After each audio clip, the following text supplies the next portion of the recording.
Listen, what's going on in your mind is actually the residence of your soul. Who are you?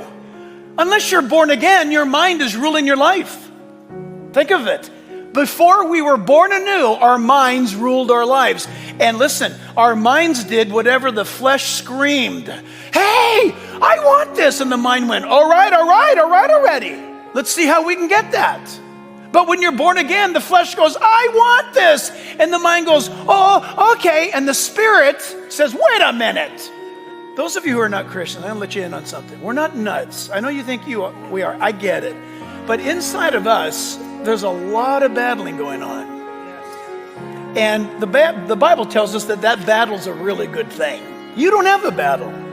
Your flesh says, I want pizza at 2 a.m. with ice cream and popcorn. And you go, all right. The spirit wars with our flesh. The Christian's in a constant battle. We're walking down the street, we're driving the car, we're at the game, we look normal. Inside there's a tornado going on of temptations being fought, wars taking place of who's going to win. And here's the amazing thing. When the flesh is in control, the soul says, hey, let's go think about this. And the soul just runs on over there. Okay, here we go. But when the spirit is uppermost and you are sowing to the things of the spirit, and the born again, the spirit life of you is in control, this is what happens. The flesh goes, hey, I want to go do that. And the mind goes, okay. And then the spirit says, sit down. Get away from there. Knock it off. We're not doing that. And the flesh goes, but I wanna. The soul goes, what? Wait, oh, what? And I love Dr. Harry Ironside. He was preaching, traveling across the United States, coming to Glendale, California on a train. And he stopped in Oklahoma, got out, and he was preaching the gospel at the train stop. And people were accepting Christ. And then they took an offering. And he said there was this huge Blackfoot Indian male standing there. Huge guy from the South Dakota. And he was there in Oklahoma, and they passed the offering, and the Indian man told the usher, can you lower the plate? Lower it more. Can you lower it? Just set it on the ground, the big Indian man said. Just set it on the ground. And the Indian stood inside the plate.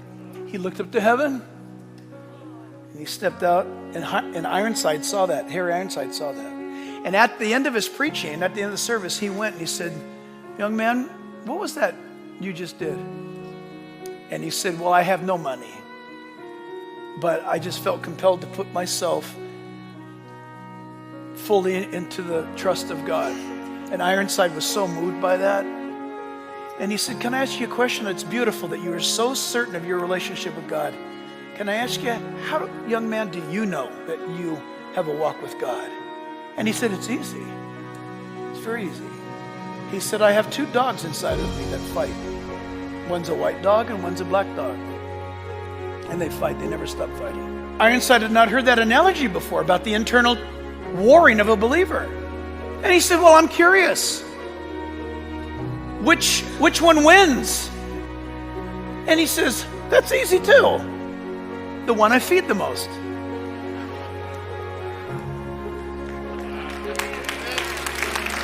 Is that great? Dive into the things of the world and wondering why your Christianity is not working so well. Playing around with the world and wondering why your spiritual witness is so weak or non-existent. Handling the things of this world and never thinking that it's going to come back to burn you. Flirting with the world.